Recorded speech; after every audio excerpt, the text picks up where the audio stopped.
Your Podcast, Your Campus, Your Podcast. Welcome to Your Podcast. Bareng lagi dengan saya Aris. Your Podcast merupakan program podcast yang temanya adalah mengangkat kehebatan dari orang-orang yang ada di IPB. Nah, sekarang saya lagi kedatangan tamu yang luar biasa. Orang ini merupakan idola saya juga di kampus. Siapa beliau? Langsung aja kita sapa Bapak Dr. Alim Setiawan. Selamat datang Pak di Your Podcast.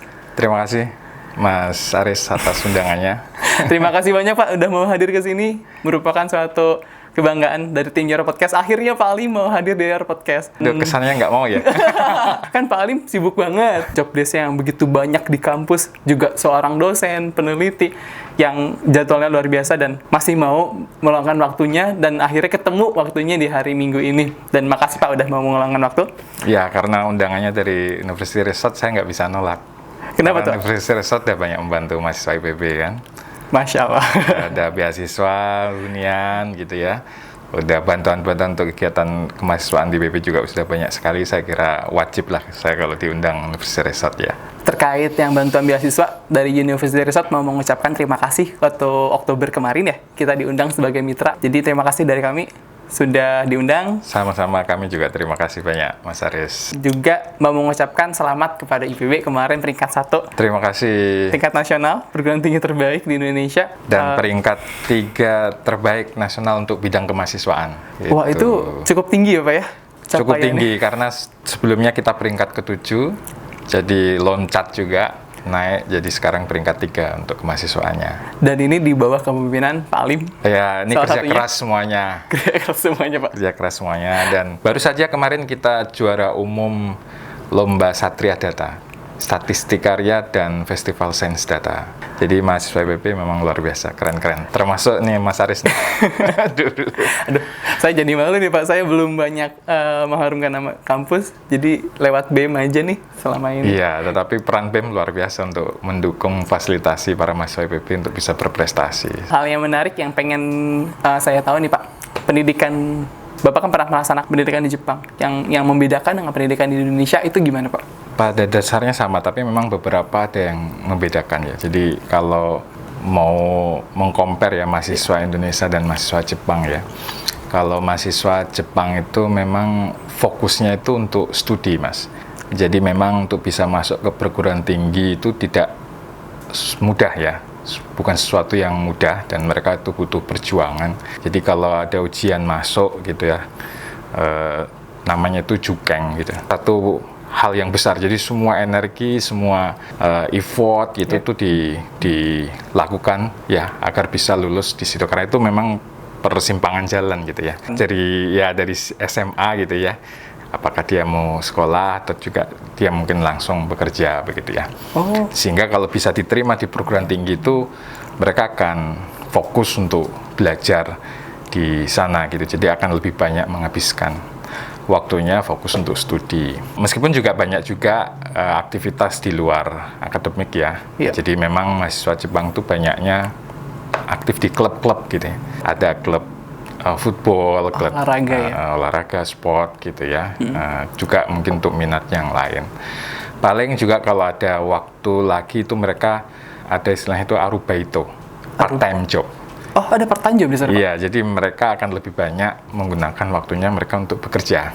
Entah di minimarket, entah di restoran, entah di mana yang mereka bisa mendapatkan uang begitu ya. Uang tambahan. Uang tambahan. Artinya yang membedakan tadi kan Bapak sampaikan kalau misalnya mahasiswa Jepang itu mengarahkan semua energi untuk belajar. Ya, untuk Tapi, sukses belajar. Sukses belajar. Saya merasakan saya dan teman-teman pun sama gitu Pak, istilahnya mengusahakan Usaha gimana caranya keras masuk juga ya. ke perguruan tinggi. Berarti kalau di Jepang lebih lagi, Iya, saya kira begitu. lebih berambisi lagi untuk masuk diterima. Betul. Karena memang kalau di Jepang betul-betul kalau dia sudah selesai studi S1-nya itu benar-benar lepas, nanti udah nggak lagi tanggung jawab Orang tua. gitu. Bahkan sebenarnya beberapa itu yang sampai di SMA ya, gitu ya. Jadi kalau sekolah itu ibaratnya mereka mungkin pinjem dulu gitu, yang nanti akan dikembalikan gitu ke orang tuanya gitu. Saya sempat dengar cerita seperti itu. Jadi tanggung jawabnya itu memang setelah itu gitu. Setelah mereka lulus. Iya. Oh, mungkin mayoritas yang membedakan dengan kita di sini kan, kalau saya masih dibiayain orang tua Iya, gitu. kadang kita sudah lulus juga masih jadi tanggungan orang tua kan gitu ya. Tak, kalau mereka benar-benar kalau udah lulus sudah putus tuh. Udah tanggung jawab masing-masing begitu. Berarti kurang lebih seperti itu perbedaannya Pak ya? Iya. Pengamatan Bapak ketika di Jepang, Pengamatan kemudian balik ke saya. Indonesia. Kemudian Pak, kalau misalnya Bapak menilai mahasiswa zaman sekarang Pak, Ya. yang membedakan dengan zaman Bapak? Mahasiswa sekarang sebenarnya kesempatan untuk berkembang jauh lebih banyak ya. Dibanding zaman saya dulu begitu ya. Pada dasarnya kehidupan pasti sama ya gitu. Kalau dulu ada yang istilahnya cinta dan pesta gitu ya. Itu zaman-zaman tahun 60-an tuh. Gimana Pak? Buku, cinta, dan pesta? Iya, buku cinta dan dansa gitu. Oke. Nah, itu kan kalau di UI itu sempat jadi ininya apa? Marsnya, himnenya gitu ya. Para mahasiswa. Iya, Gitu Pak. genderang UI itu kan dulu sempat ada teksnya gitu. Itu menggambarkan kehidupan mahasiswa zaman itu ya, kalau nggak ya bergelut antara buku, kemudian Kalau nggak pesta, party gitu ya, Ya. dan cinta mungkin seperti itu. Oke. Nah kalau di zaman saya juga sebenarnya lebih banyak juga ya, kalau nggak bergelut di akademik, ada aktivitas juga kemahasiswaan gitu ya. Ya biar ada kenangan, ada romantisme juga begitu ya. Ada Pak, dari zaman Jadi, Bapak sudah ada. dulu tuh zaman saya ada 3 sukses gitu ya. Apa aja Pak? Sukses akademik, sukses organisasi, sukses romantika. Jadi sukses romantika adalah hal yang dikejar di zaman Bapak juga. Dikejar juga. Dan paling udah sukses Pak, tiga-tiganya Hah? berarti? Udah sukses tiga-tiganya? Waktu lulus Alhamdulillah, mahasiswa. karena dulu sebelum jadi mahasiswa cita-cita saya 2 gitu ya. Jadi sarjana sama dapat sarjana. Jadi sarjana berarti saya harus wisuda kan? Ya betul. Sama dapat sarjana. Dapat sarjana. Sarjana. Modal 1 dapat 2. Modal 1 dapat 2. Enggak, tapi intinya kurang lebih sama. Tapi saya kira untuk pengembangan diri, ya sekarang mahasiswa sekarang seharusnya lebih banyak ruang ya, kesempatan untuk itu, karena dengan teknologi informasi sekarang ya, dengan channel pembelajaran yang semakin banyak, kita bisa belajar di YouTube, di internet dan sebagainya. Justru peluang-peluang bagi mahasiswa sekarang itu untuk pengembangan diri itu lebih besar. Karena memang juga tantangannya lebih besar. Generasi sekarang menghadapi era ya, disruption gitu ya, era yang disebut VUCA begitu ya. Jadi yang dibutuhkan sekarang adalah yang mampu beradaptasi. Karena kan ada quote ya, survivalitas itu tidak ditentukan siapa yang paling kuat, tidak ditentukan siapa yang paling pintar, tapi siapa yang paling responsif terhadap perubahan. Nah, mahasiswa sekarang harus aware bahwa dunia ke depan dan dunia yang cepat berubah, begitu, yang perubahannya tidak pasti, yang kompleks dan sebagainya. Nah, makanya dari sekarang mahasiswa harus mempersiapkan skill-skill yang dibutuhkan untuk menghadapi dunia itu, tantangan ke depan. Jadi yang harus cepat belajar, mempunyai critical thinking, creativity, collaboration, communication. Prestasinya juga tidak hanya prestasi akademik, gitu. Karena menurut Thomas Stanley itu, kunci sukses kan IPK nomor berapa, masih ingat? IPK itu kalau nggak salah Nomor 21 atau 23 ya. cukup jauh pokoknya Pak. Atau nomor 30. Jadi IQ nomor 21, yang sering disampaikan Pak Rektor ya, sekolah tempat favorit itu nomor 23. Ya. IPK itu nomor 30 gitu kan. Jadi bukan penentu gitu ya. Tapi karakter, kompetensi dan juga hal-hal lain itu juga yang lebih menentukan ya. Kombinasi lah antara skill, mindset gitu ya, karakter, integritas dan sebagainya itu penting. Tuntutannya makin banyak Pak. Tuntutannya makin banyak. Nah, itu kan harus diasah gitu. Yang tidak bisa atau tidak cukup hanya dari bangku kuliah. Oke. Jadi harus banyak. Makanya beruntung Mas Aris ya yang bisa aktif di organisasi. Saya kira pasti belajar banyak hal dulunya ya. Kalau anak zaman sekarang itu banyak platformnya, banyak bahannya untuk berkembang gitu Pak ya. Dari mana aja? Termasuk mungkin dari sisi, kalau university research kan dari sisi hunian Pak. Dari sisi hunian. Kalau menurut Bapak, anak zaman sekarang itu butuh tempat tinggal tuh yang kayak gimana sih Pak? Untuk mendukung mereka supaya tadi bisa menjadi orang-orang yang sesuai tuntutan zaman tadi. Saya kira yang paket komplit ya. Paket komplit itu apa aja, Pak? Ya, hunian yang lengkap, tidak hanya mungkin fasilitas untuk tempat tinggal, tapi yang memberikan fasilitas untuk belajar juga. Ya, generasi sekarang kan senangnya belajarnya sambil mungkin ngopi begitu ya, sambil browsing di internet dan sebagainya gitu kan.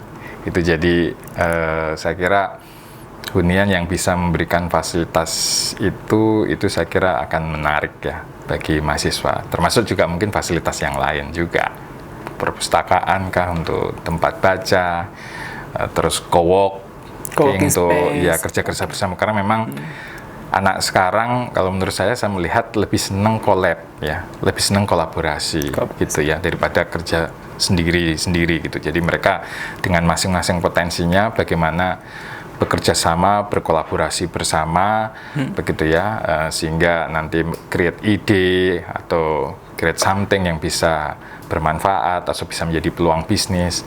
Nah, itu ruang-ruang itu saya kira kalau ada disediakan oleh tempat hunian itu akan menjadi habitat yang sangat baik lah untuk mahasiswa tumbuh dan belajar berkembang seperti itu.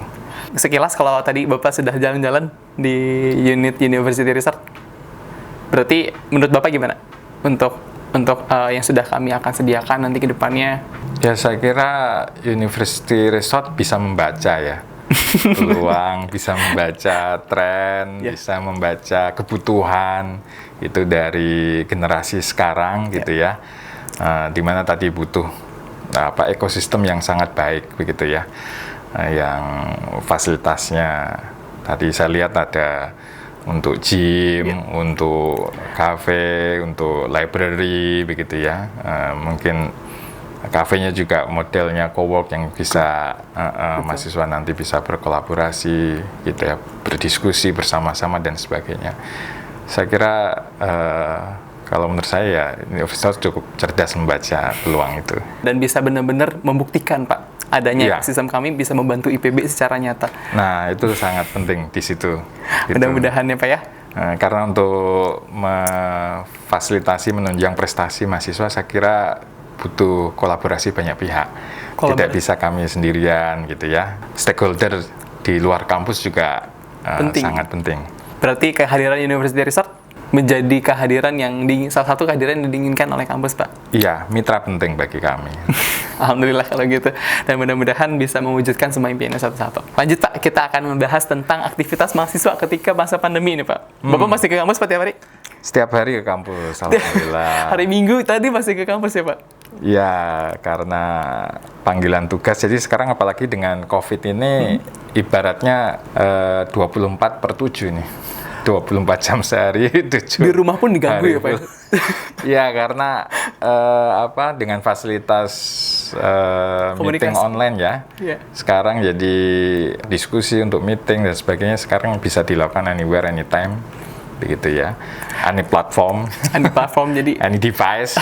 Bisa dengan HP, bisa dengan laptop. Mau ketemu kapanpun bisa. Jadi sekarang kadang setiap hari itu bisa meeting 7-8 kali. Kadang paralel juga ya. Beda laptop 1, 2. Iya, beda laptop. Jadi memang tuntutan untuk multitasking juga sekarang penting gitu ya. Kalau di mahasiswa sendiri gitu Pak, kondisi pandemi dampaknya ke mahasiswa? Mahasiswa memang di awal-awal ya sempat ada beberapa kegiatan yang quote-unquote freeze gitu ya. Karena saya kira dengan kondisi pandemik dan kebijakan di mana-mana ya, khususnya di Kementerian Pendidikan dan Kebudayaan juga membatasi kegiatan luring gitu ya. Kampus juga menerapkan kebijakan partially closed down begitu ya. Jadi sempat nih di awal-awal pandemi ya, bulan Maret gitu, April itu sempat freeze begitu ya. Tapi semua kemudian beradaptasi. Lagi-lagi kata-kata kuncinya adalah adaptasi terhadap situasi, siapa yang paling cepat, siapa yang akan leading yang menjadi tren. Nah, saya lihat dan kita dorong juga mahasiswa IPB berpikir cepat ya, merespon keadaan gitu ya. Jadi men-switch beberapa kegiatan yang tadinya luring, gimana caranya bisa dilaksanakan secara daring dan sekreatif mungkin. Artinya ini juga tadi yang saya sampaikan, tantangan untuk membangun mindset. Ya. Khususnya adalah future practice ya. Ya. Karena kita banyak menghadapi situasi yang sifatnya baru. Kan dulu VUCA ya, sekarang istilahnya menjadi tuna Mas katanya. Tuna apa, Pak? Kalau VUCA kan volatility, uncertainty, complexity, ambiguity. Kalau tuna itu turbulence, uncertainty, novelty. Novel itu baru gitu ya, dan ambiguity. Jadi banyak hal yang baru dan belum ada referensinya sebelumnya. Kayak pandemi sekarang kan ibaratnya baru ya bagi kondisi sekarang. Jadi nggak ada best practice-nya gitu. Kita mau belajar kemana? Nggak ada. Mau nggak mau adalah ya kita ngambil momentum untuk menjadi yang terdepan, untuk menjadi trendsetter yang tercepat dulu. Kemudian kita memberikan referensi untuk yang lain.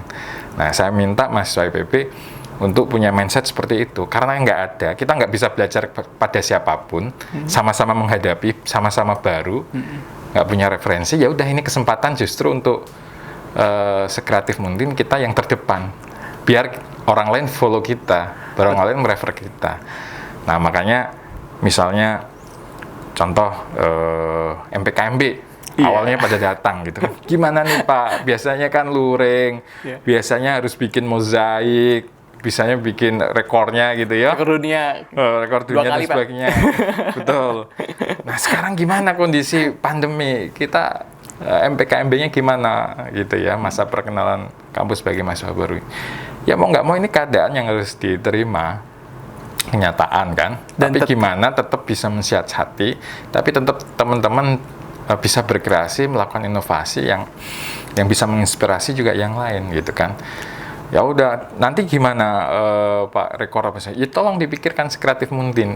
Kamu mau belajar sama siapa? Yang UI juga sama, katakanlah kalau mau sebut kampus yang lain ya. UGM juga sama, belum punya referensi. Ya udah, tapi ternyata alhamdulillah kemarin dapat rekor dunia, kemudian sampai bikin aplikasi game ya. Itu yang pertama kali bagaimana mengenalkan kampus dengan membuat game ya, bisa di-download gitu kan, main bareng gitu kan dan sebagainya. Itu saya kira ternyata bisa gitu ya. Asal kreatif gitu. Dan nggak aneh Pak, IPB disorot Pak Presiden waktu itu. Ya. Kalau IPB berhasil menjadi juara di tengah-tengah pandemi. Iya, betul. Kuncinya berarti menjadi yang terdepan. Iya. Dalam menyikapi kondisi ya, Pak ya. Iya. Dan ini diterapkan kepada mahasiswa. Betul. Yang didorong oleh Direktorat Kemahasiswaan. Iya. Gimana caranya harus tetap betul. Beradaptasi. Memang salah satu yang sering kita sampaikan bahwa salah satu kunci untuk bisa memenangkan ya persaingan ke depan, untuk menghadapi masa depan adalah menciptakannya hari ini. Itu tadi kan mahasiswa termasuk kan perlombaan-perlombaan gitu tetap jalan. Kompetisi tetap jalan. Bahkan kita waktu di bulan April itu, ketika semua lomba-lomba itu freeze tadi, belum kepikiran, kita bikin yang pertama kali. Stay from home competition, saya lupa namanya gitu. Tapi itu pertama kali sebelum Kemendikbud, sebelum perguruan tinggi yang lain membuat lomba, IPB yang pertama kali membuat lomba tingkat nasional. Dan itu jadi referensi mungkin. Dan itu akhirnya jadi referensi bagi yang lain, bahwa ternyata kegiatan kemahasiswaan masih bisa tetap jalan walaupun dalam kondisi pandemi. Dan yang pertama adalah dari Direktorat Kemahasiswan di bawah pimpinan Bapak. Alhamdulillah. Dan waktu itu diikuti oleh sekian ratus kampus ya, perguruan tinggi juga. 4.000 mahasiswa. Wah banyak Pak. Itu lomba pertama sejak pandemi di Indonesia. Waktu itu? Iya. Nah, itu saya memang waktu itu meminta ke teman-teman di Dimawa, kita buat, kita tunjukkan bahwa walaupun pandemi kemudian tidak berhenti. Gitu. Tetap masih ada ruang bagi mahasiswa untuk dia menyalurkan kreativitasnya. Jadi pandemi bukan menjadi batasan untuk mahasiswa untuk terus mengejar potensinya gitu. Iya. Dan ini udah dibuktikan sama Pak Alim dan tim di lomba itu. Terkait tadi kan Bapak masih ke kampus setiap hari. Upaya kampus gimana nih Pak, selain tadi kan ada partially close down. Nanti ketika memang mahasiswa kembali gitu Pak, kira-kira upaya apa nih yang akan kampus lakukan? Sekarang yang kita lakukan adalah melakukan tadi ya kebijakan partially close down. Jadi ya hanya untuk semester ini kan hanya yang tugas akhir ya yang diizinkan untuk masuk ke kampus, termasuk juga karyawan juga ya, pegawai ya, dosen juga ada pembatasan ya, 20-25% yang Boleh masuk. masuk ke kampus begitu ya. Dan selama di kantor, di kampus juga menerapkan protokol kesehatan begitu ya. Nah, untuk sekarang ini sebagai mitigasi itu kami juga menyediakan satu gedung ya di dalam kampus untuk isolasi mandiri. Karena kalau ada mahasiswa yang datang, kita minta untuk dilakukan rapid gitu ya, rapid test. Gitu. Kalau dia misalnya reaktif begitu ya, kita anjurkan untuk langsung di swab, ya, swab test. Nah, kalau dia misalnya katakanlah positif, mau nggak mau kan harus isolasi mandiri. Ya. Nah, itu di kampus kita sediakan. Disediakan fasilitasnya, ya, Pak? Satu gedung ya, asrama internasional kalau Mas Aris tahu ya. Di sana, Pak? Karena di dalamnya kan ada kamar mandinya. Oh Gitu. iya. Jadi di dalam satu kamar, gitu kamar ini dia nggak kemana-mana, nggak berinteraksi juga dengan yang lain gitu. Sampai kemudian nanti dia di swab test lagi negatif, baru kemudian nanti keluar. Selama di isolasi mandiri juga kita support ya untuk makanannya, buah-buahan, madu, vitamin C dan sebagainya agar ilmunya cepat gitu ya. Karena memang kalau mahasiswa kan sebenarnya banyak yang OTG nih. Kadang kalau ini tanpa gejala ya. Yeah. Kalau tadi kan saya mendengar tadi Pak ada pembagian buah gratis, vitamin, susu. Itu sempat ya waktu itu ada pembagian juga. Sampai sekarang masih, Mas. Sampai sekarang, Pak. Jadi waktu awal-awal kita sediakan makan gratis kan selama 2 bulan ya. 2 bulan ada makan gratis. Makan gratis siang sama malam begitu ya. Nah, kemudian kita sediakan beasiswa living cost juga bagi yang tinggal di Bogor. Yang nggak bisa pulang. Yang nggak bisa pulang. Yang nggak bisa pulang waktu itu, karena waktu itu kita sarankan untuk kembali ke rumah daerah masing-masing. Kemudian bagi yang kesulitan membayar UKT juga kemarin ada bantuan UKT gitu ya, sampai 2,4 juta ya per semesternya. Mulai dari bulan ini nih, bulan ini kita untuk meningkatkan imun ya mahasiswa, itu setiap hari ini ada paket buah sama susu ya. Paket buah dan susu. Untuk 50 orang setiap paginya nih. Setiap pagi. Siapa yang duluan aja. Setiap hari, Pak? Setiap hari. Senin sampai Minggu? Iya, sampai bulan depan nanti, insyaallah. Jadi itu salah satu upaya juga untuk agar mahasiswa yang lagi tugas akhir, ini penelitian tetap imunnya terjaga baik sehingga tidak mudah ini ya.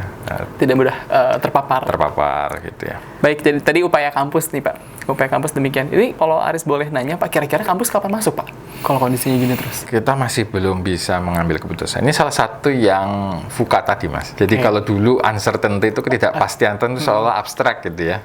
Kalau hari ini nih betul-betul hadir di depan kita nih. Jadi ketika mengambil keputusan nih serba tidak pasti. Jadi kita masih menghitung ya sambil melihat dinamika perkembangan. Jadi masih belum diputuskan apa perkuliahan secara luring bisa dilakukan. Apakah nanti sebagian yang datang begitu ya. Jadi masih sebagian ada yang tempat tinggal masing-masing begitu ya.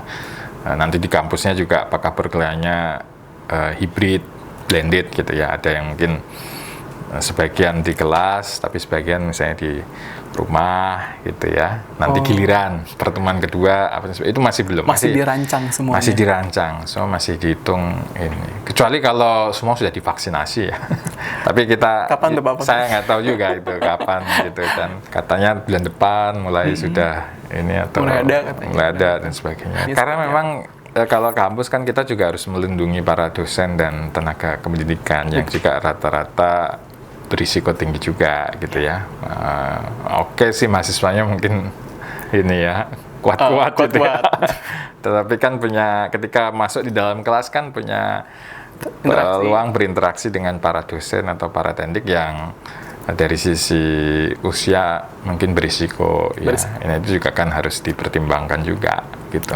Meskipun saya tahu mahasiswa mungkin sudah jenuh juga dengan kulon ya, kuliah online ya. Pasti, Pak, itu kayaknya yang ngeluh soal kulon tuh, Pak, banyak ya. Banyak banget. Kalau tadi kan dari sisi kampus, kalau dari sisi tempat tinggal, Pak Alim, menurut Bapak tempat tinggal mahasiswa, kan tadi masih ada mahasiswa ke sini, ke Bogor, masih di Bogor, itu harus gimana Pak? Tempat tinggal saya kira juga harus berlaku sama ya, mengikuti protokol yang diarahkan atau dihimbau oleh pemerintah ya. Nah, jadi menyediakan fasilitas-fasilitas untuk pola hidup sehat dan bersih ya. Jadi tempat cuci tangan ya. Kemudian menyediakan hand sanitizer seperti itu saya kira kalau bisa difasilitasi oleh penyedia hunian ya atau kos-kosan itu sangat baik saya kira. Alhamdulillah sih Pak, kalau di University Resort sendiri tadi seperti Bapak saksikan dari depan kita ada tempat cuci tangan juga. Cuci tangan ya. Di mana-mana kita taruh hand sanitizer juga gitu. Kemudian harus pakai masker. Ini Bapak-bapak semuanya pakai masker semua. Nggak boleh lepas masker karena nanti bisa kena teguran dari kantor juga. Jadi mudah-mudahan sih kita sudah menerapkan yang benar nih Pak dari University Resort. Ya keren lah, bisa menjadi contoh untuk tempat yang lain. Baik. Harus selalu berinovasi, kreatif kan kuncinya. Berarti kurang apa nih Pak buat University Resort nih buat tadi upaya meminimasi penularan? Saya kira mungkin cukup ya, sambil terus memberikan himbauan begitu ya, gitu, agar ya kadang mahasiswa ini kan tidak semuanya mengikuti ya. Kadang lupa ngumpul bareng. Nah, seperti itu juga saya kira perlu dihimbau gitu ya. Pokoknya kita lakukan sebaik mungkin dalam masa pandemi ini untuk membantu mahasiswa. Gimana Pak tantangan Bapak nih sebagai Direktur Kemahasiswaan? Lebih banyak menyeimbangkan sih antara waktu bersama keluarga dengan tuntutan dan tanggung jawab di kampus begitu ya. Mengurusi mahasiswa ini ya tadi lebih banyak kan kegiatan ini Sabtu Minggu begitu ya. Mahasiswa itu karena Senin sampai Jumat kan kuliah. Sibuk dengan praktikum juga gitu ya. Jadi mahasiswa itu kan biasanya melaksanakan kegiatannya itu di Sabtu Minggu gitu kan, dan seringkali banyak juga undangan begitu kan, saya perlu hadir begitu ya, membersamai para mahasiswa, memberikan motivasi, semangat begitu ya. Nah itu kalau sudah Sabtu Minggu itu ya biasanya paling yang di rumah itu kok ayah berangkat lagi. Itu menjaga keseimbangan itu aja sih tantangan buat saya. Berarti selebihnya gitu. Bapak enjoy? Sangat enjoy. Apalagi kalau udah sama anak-anak muda itu, jadi terus banyak juga saya belajar kan. Jadi kesempatan saya juga untuk belajar hal-hal baru begitu, justru datangnya dari mahasiswa. Visi IPB sekarang, tujuan dari pendidikan IPB itu ingin menjadikan mahasiswa IPB sebagai powerful agile learner, pembelajar yang lincah dan tangguh. Jadi sebagai pembelajar sepanjang hayatnya. Kalau dulu kebodohan katanya kan, di zaman-zaman sebelumnya itu kan kalau tidak bisa membaca, tidak bisa menulis begitu ya. Tapi kata Alvin Toffler itu, kebodohan di abad 21 itu ketika orang itu berhenti belajar. Itu yang disebut bodoh katanya. Berarti nggak boleh berhenti belajar? Iya, gitu. Baik, dan belajar bisa dari manapun ya Pak ya? Dari manapun gitu kan, sekarang sudah fleksibel semuanya. Pak, terakhir, 3 kata tentang kepemimpinan. Triple C aja deh, kalau saya biasanya. Karakter, kompetens, kontribusi. Karakter, kompetens, kontribusi. Jadi kalau dipanjangin itu ya, kalau kita di Ditmawa itu berharap mahasiswa IPB itu punya seluhur-luhurnya budi, setinggi-tingginya ilmu, sebanyak-banyaknya karya. Baik, terima kasih Pak Lim sekali lagi sudah mau hadir ke Your Podcast, sudah mau sharing sama kita tadi mengenai kondisi mahasiswa, pengalaman Bapak di Jepang, sampai tadi ngebahas tentang kepemimpinan. Mudah-mudahan bisa menginspirasi seluruh penonton. Dan kami dari tim ada yang akan kita sampaikan ke Pak Alim, kado dari tim Your Podcast buat kemarin yang juara 1 IPB. Kita buka aja. Buka dong, biar bisa dilihat ya. Boleh bisa dilihat. Ini persembahan dari University Resort, Your Podcast untuk Direktorat Kemahasiswaan. Langsung ke Pak Alim sebagai pemimpinnya. Terima kasih, mudah-mudahan sukses University Resort. Amin. Terima kasih banyak Pak. Terima kasih udah nonton sampai beres. Nantikan lagi episode-episode inspiratif selanjutnya. Jangan lupa like, comment, dan subscribe. Dah, sampai jumpa. University Resort Bogor, pilihan kita semua. Aman, nyaman, ramah lingkungan. Hunian kelas dunia, mudah dijangkau. Sediakan suasana nyaman untuk aktivitasmu. University Resort Bogor, pilihan kita semua. University Resort Bogor.